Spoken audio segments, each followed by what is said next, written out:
Which sport is better? We are on to match 3 of round 2 of which I'm calling the playoffs. I just did this pen color. I need to mix it up. Who's in this match? Which sports are in this match? We have, I feel like this isn't a fair pairing, but I'm going to talk through it. And I think I might. We'll see what happens. Okay, so this pairing is rugby or curling. Which, in looking at this pairing, there's kind of like a, kind of like rugby, right? But I came up with this question. So which sport is better, rugby or curling? And so, but then I came up with this question and I was thinking about it and I was like, oh my gosh, there might be an upset here. And the question I'm thinking of is, so this is match 3 of round 2, the playoffs. Would I play the sport moving forward? Now, I've played rugby. I also stopped playing rugby after a very short period of time because of the injuries one could get in the sport. It is extremely high contact and not very injury prone. It's like very mild injury prone. So it's not like American football. They have more severe injuries because of just kind of the form of tackling they use. Rugby, it's more mild injuries. So ones you can recover from, you might not end up paralyzed kind of thing. And so that's a big plus. But would I return to it? That's a very different question. Yeah, so that got me thinking, and I'm like, what if this is an upset? And so I'm going to talk through this and see which one comes out on top. Rugby versus curling. So these are both team sports. Curling is a smaller team than rugby. Curling is a winter Olympic sport. Rugby is a summer Olympic sport. Curling has men's competition, women's competition, and mixed competition, which means men and women can compete together. Rugby, on the other hand, only has men's. So that's an interesting difference. And then, so one's high contact, one's I guess if you bump into your team, so rugby is very high contact. Curling, I guess if you bump into your teammate, it's there's the potential for contact, but you're not tackling the other team's players. Yeah, so they're different in that way. I think in taking a moment to reflect on curling, so rugby is hard when you start running plays.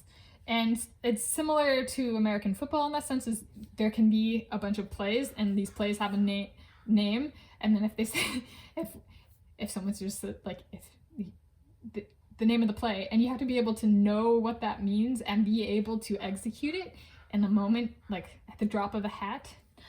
So that's that means kind of immediately. Yeah, in that sense, it requires a lot of mental memory. So in practice, executing these plays, you get muscle memory, but it also requires mental memory. So muscle and cognitive memory to play the sport. Curling is both mental and physical as well. So that's actually something both of these have in common. And trying to get the giant, I'm still calling it the giant hockey puck, even though it's not a giant hockey puck, into the target. You have to be able to come up with a trajectory and then align one's cognitive thinking with one's physical capabilities and one's physical understanding and mental understanding of ice and the brooms and sweeping and what'll happen to the ice based on the sweeping and based on past sweeping. So that's it, and to get the giant hockey puck in a certain place. And so that's I have played rugby. I was a weak side, left side flanker. Curling I have not played. My guess is I would be a sweeper. And I think in watching curling, I think it's one of those sports where it looks a lot easier than it actually would be. I think it's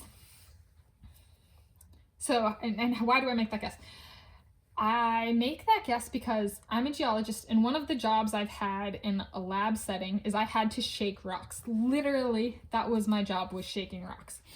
And shaking rocks in like a back and forth movement, it's not necessarily exactly the same as sweeping, but there is like a, when I'm thinking about the practice aspect, especially of curling, is like, so I would spend 10 hours shaking rocks sometimes, and I can imagine that sweeping would probably be higher intensity than the shaking of the rocks.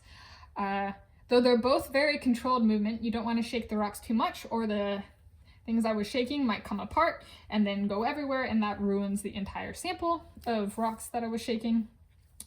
And so curling, you have the ground you can push on, so it might not actually be as light of a movement as the shaking rocks were, but they're both very controlled. They're tiny little sweeps. And so I know what the tiny little muscle movements are of arms for prolonged periods of time. And it was, such a good arm workout, shaking rocks. And being a sweeper would also be a very good arm workout. But like, you imagine like doing that for hours? Like how buff one might get. But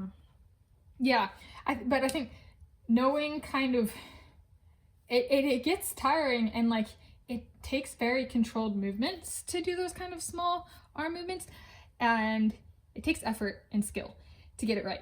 And so I think curling is actually one of those sports, and not to mention, this isn't a hockey puck on just like normal ground. This is on ice. So not only like thinking from a sweeper perspective of these like tiny little arm movements that actually require great muscle control, you have to be able to keep your balance like on ice.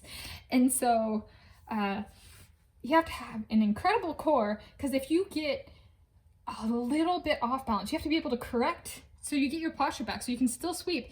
And if you get your posture off, what if you fall on the giant hockey puck? I'm pretty sure you get disqualified for something like that. So you have to be able to have extreme core and balance control, which is just like, and just thinking about it, I'm like, you know how long, I mean, it might not take that long, but like, I also have some experience that I think might actually translate to the sport of curling from like geology, lab work, of all things, shaking rocks. But I should test that out. Oh, which gets me to back to the question. Okay, so which is the better sport? So I've talked about both of these a little bit. I think, finishing this last point I was on, I think curling is one of those sports that is actually way harder than it looks. And so what is the overarching question for this round is, would I play this sport moving forward? And I, in talking about it, have convinced myself I want to be a curler. Is that what they're called? Curler? I want to be a sweeper, and a sweeper curler. I want to just sweep the ice. And there's just this like part of me that like, I've studied crystal growth and like stuff like that, and I'm just like, hey, little ice crystals, like how big of shavings can I make? I was just like, that's like tangentially related. There's part of it that's just like, how much, like on a science level, like how much sweeping does it take to make it smooth enough to actually get it to where it needs to go? So there's like the nerding out aspect that like rugby, when I get this question of would I play the sport moving forward, it's kind of like there's a pause there. Like, not that I wouldn't, but like, let me think about that question. Curling, it's kind of like, when can I start? When can I start? So I think for that question, curling, which sport is better this round, curling, and a major upset, because this is not what I at all thought heading into this match, curling takes it over rugby. So which sport is better, rugby or curling? Curling takes this match.